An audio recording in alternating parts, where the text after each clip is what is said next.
The reason I actually started traveling is honestly not for the best of reasons, or is kind of taking a negative situation and turning it into a positive. So I got into a car accident a couple of years ago, and no harm there, but I'm somebody who really beats myself up about, messing up, screwing up, that kind of thing. But I was just sitting there thinking at the time, like, what am I going to do now? Because I did ultimately get up and get a new vehicle and car, and I just felt like I had to do something out of that negative experience. And in the next couple of months, I just kind of decided I was going to drive out west. And any situations that stand out in your travels? Other than the girls, I'm talking about like in the mix, in the field. Yeah, so, I mean, there are a few. It's kind of funny. Like, I'm sure you've had these experiences too. Like, you're just like, man. All right. And here with James Jackson. Cool freaking name, by the way. We're talking in the pregame. I said, let's just start talking. He seems like a good conversationalist as well. He's never been to West Texas yet. He's been around, but I was telling him about the Marfa Lights, and he doesn't know what it is yet. And the Marfa Lights, basically, Marfa's like this town. James Dean shot a movie in there. I think it was Giant.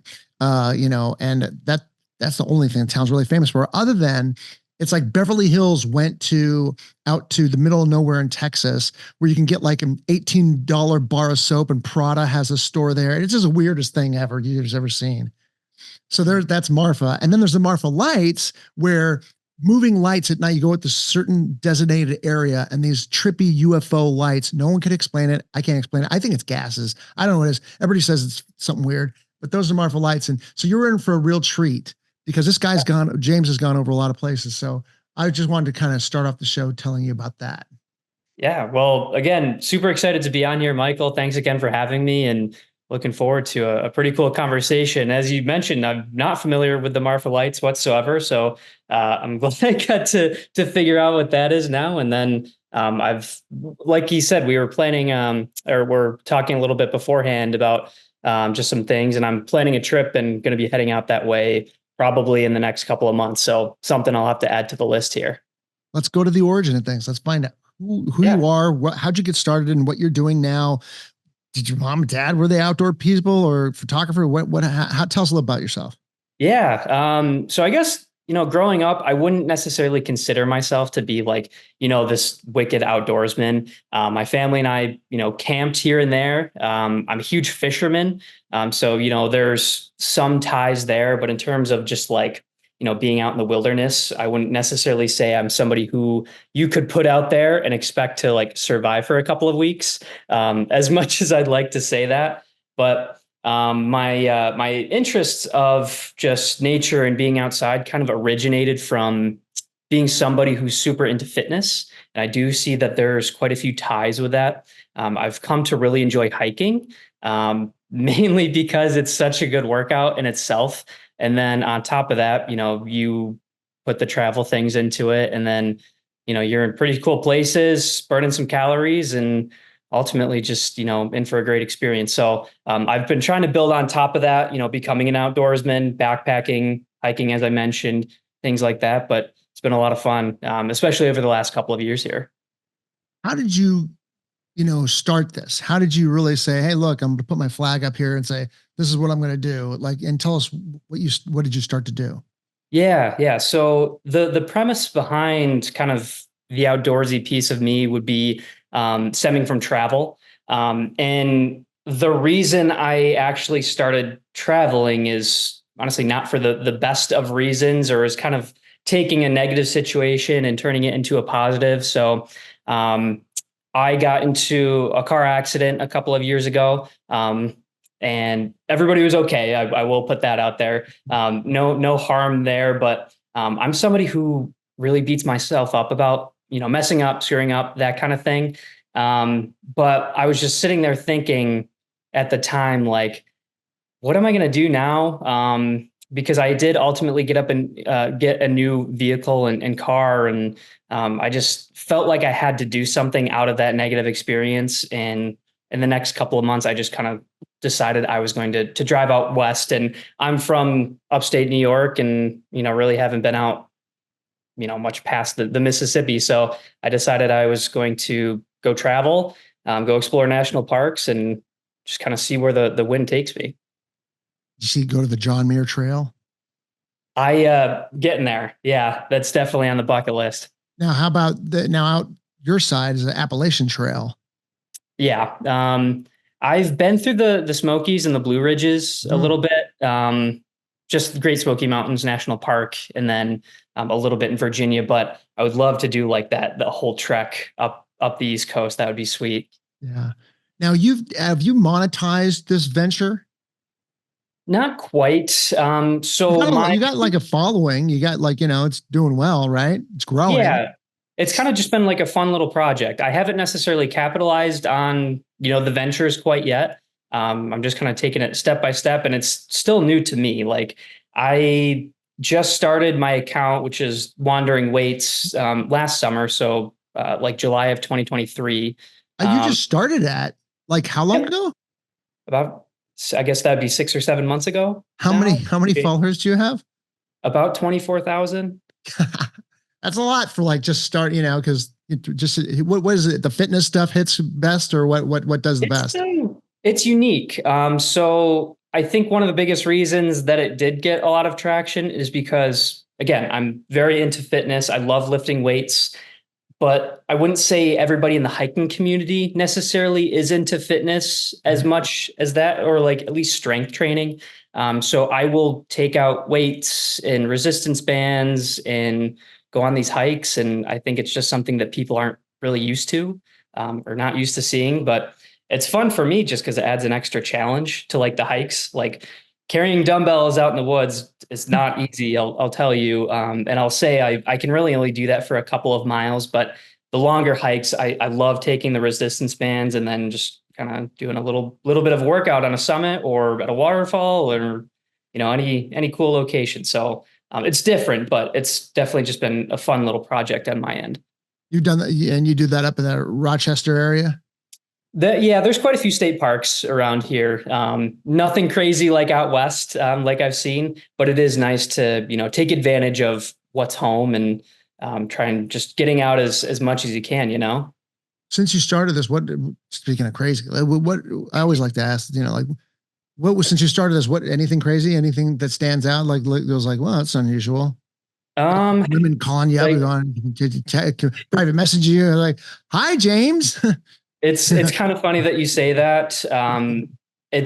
So there are dating apps like, Hinge or Tinder or whatever, and then there's Instagram, and that has been the biggest avenue for, I guess, me talking to women as of late. If they had Instagram when I was your age, I would have been out there with those dumbbells. Like, I'm like, get these dumbbells up on this hill. It's funny how that works, because like people will tell you like there's nothing worse than the dating apps, but like I think that the whole Instagram thing is a little less intimidating. Maybe it's just like you kind of have a better idea of what the person's about. So to answer your question, I mean, that's a funky thing that's kind of come out of it. And then just like, certain experiences with all the travels and things. I do most everything by myself. Not too many people, or not too many of my friends are able to just kind of pick up and go as much as me. So a lot of, just getting to know myself, and I've been in some sticky situations, whether it's just getting lost or like not knowing what to do. But I'm here. I've always found a way to figure it out. So I guess I'll continue until it stops me. Where have you gone? Like, tell us some places. Take us through some highlights. Yeah. So when I started, this would have been 2022. My first ventures took me out to the Southwest. So again, drove out from the East Coast, started in Colorado, hit a few national parks there, then went to Utah, Arizona, New Mexico, and then kind of looped back south and then back up to New York. I've been pretty much everywhere on the East Coast. That's kind of more of my stomping grounds, to say the least, just over the course of my life here. And then my most recent trip was to the Pacific Northwest. So went to, Montana, Washington, Idaho, Oregon, and a little bit of California. And that's where I spent, most of my time. And that was this fall. So the last couple of months. Any situations that stand out in your travels? Other than the Um, girls, I'm talking about like in the mix, yeah, on in the field. yeah. So, I mean, there are a few. It's kind of funny. Like, I'm sure you've had these experiences too. Like, you're just like, man, Meet the Bolo Pack, the ultimate travel companion that transforms into a hammock, a pop-up tent, and even a cooler. Whether you're hiking, camping, or chilling at the beach, the Bolo Pack has you covered.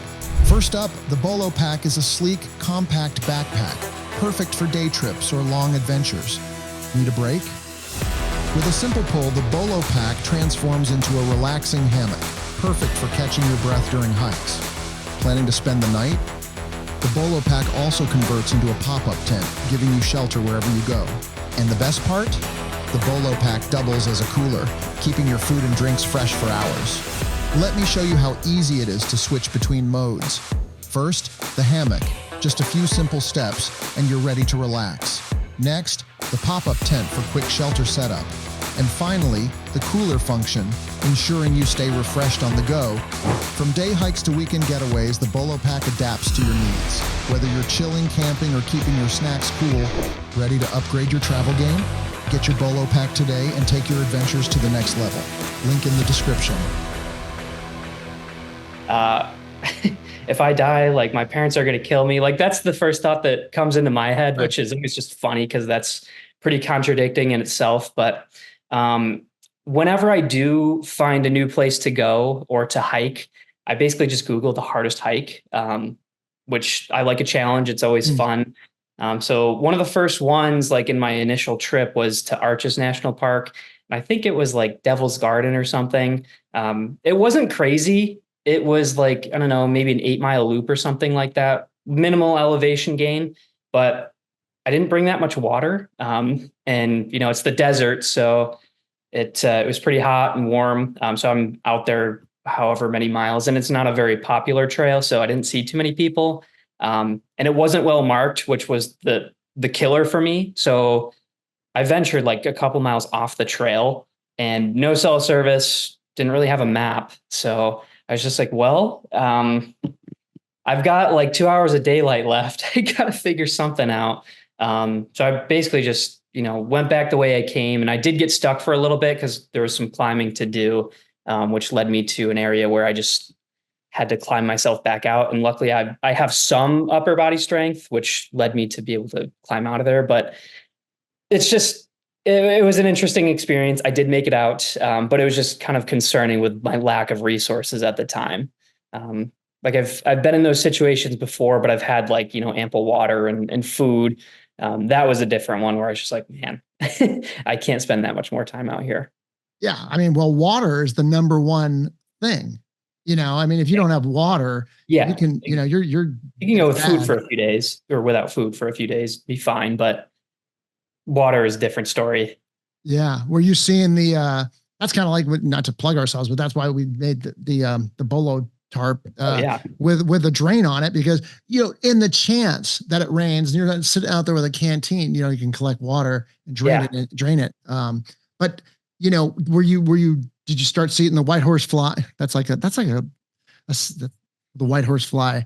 That was a Young Guns reference from like the 80s. Remember did you like start seeing like hallucinations, or it didn't get that bad? Were you starting? I mean, it was a little dizzy. I was getting headaches. Okay. But like I wasn't seeing things yet, Okay. at least. So maybe if I was out there for another hour or two, Have you seen Yellowstone?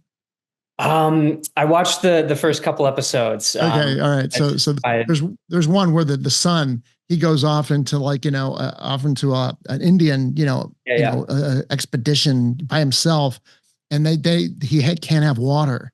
And when it's kind of like, you know, John Wick, when he feel like he's going to die, that's when like the seance or whatever with himself, that growth period is over, which is like, cause you know, people don't have water. You just start like freaking out and seeing things, and your body needs water.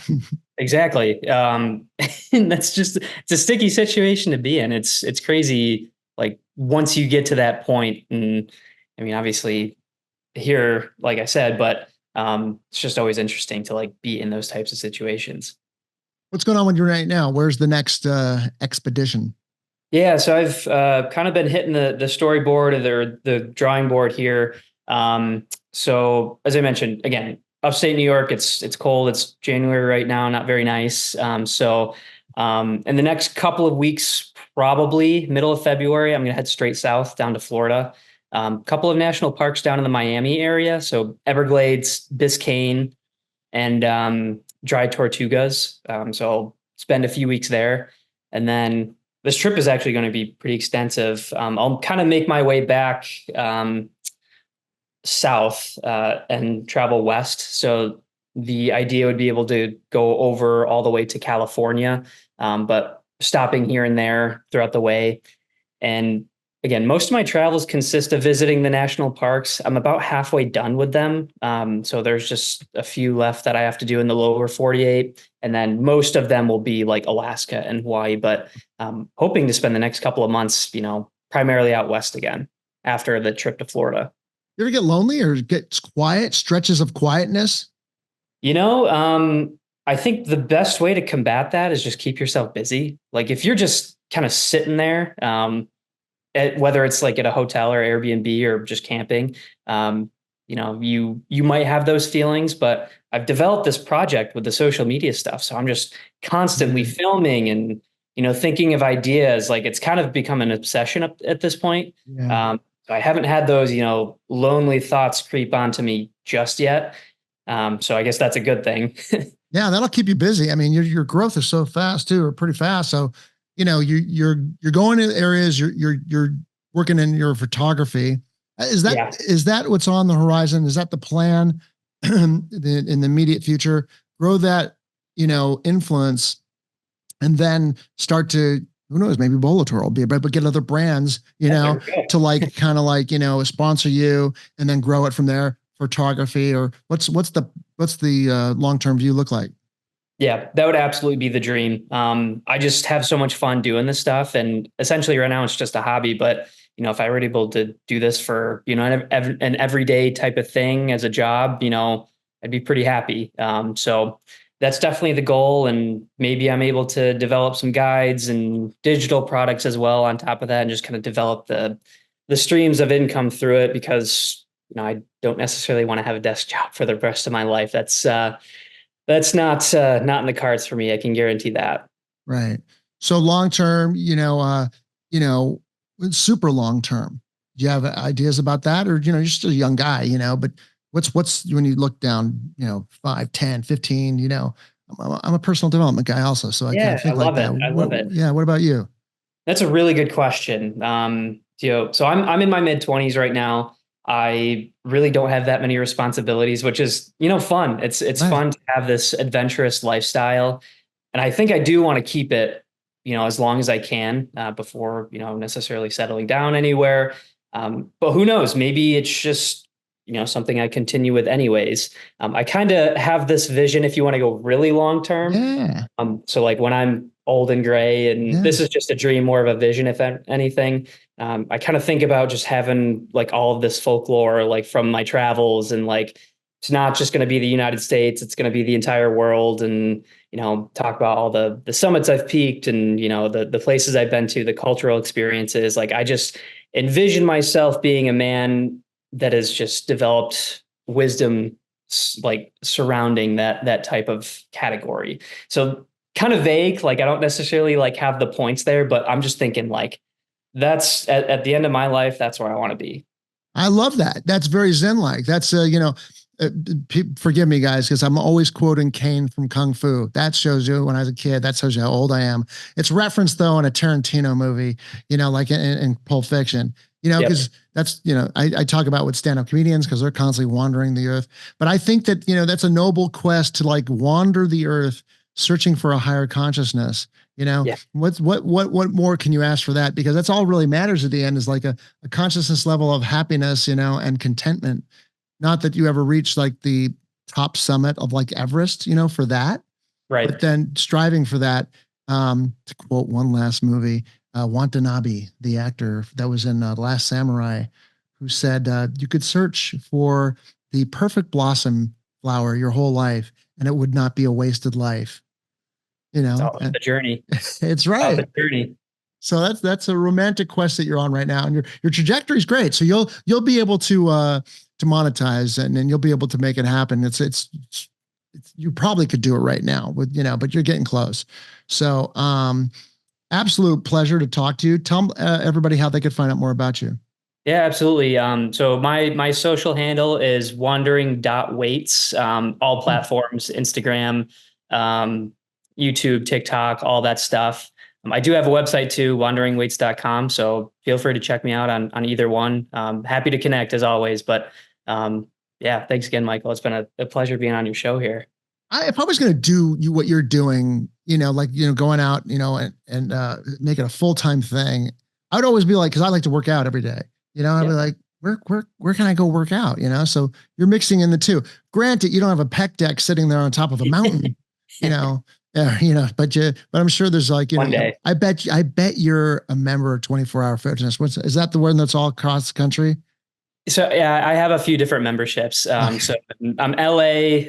I do have an Anytime or whatever it is. Anytime. And then a Planet as well. Can never go wrong with a good Planet Fitness. Okay. All right. See, because, sometimes you just, I bet you he's not out there, lifting branches or whatever, so I bet you have those videos where like, if you don't find anything, here's a rock, or whatever, you could do your triceps with that. Do you do those videos? Pull-ups, push-ups. It is hard to like maintain a certain level of just like, muscle mass when you don't have proper equipment. I mean, you can do as much as you can, body weight, but obviously the equipment is going to be better suited, in a longer sense. Right.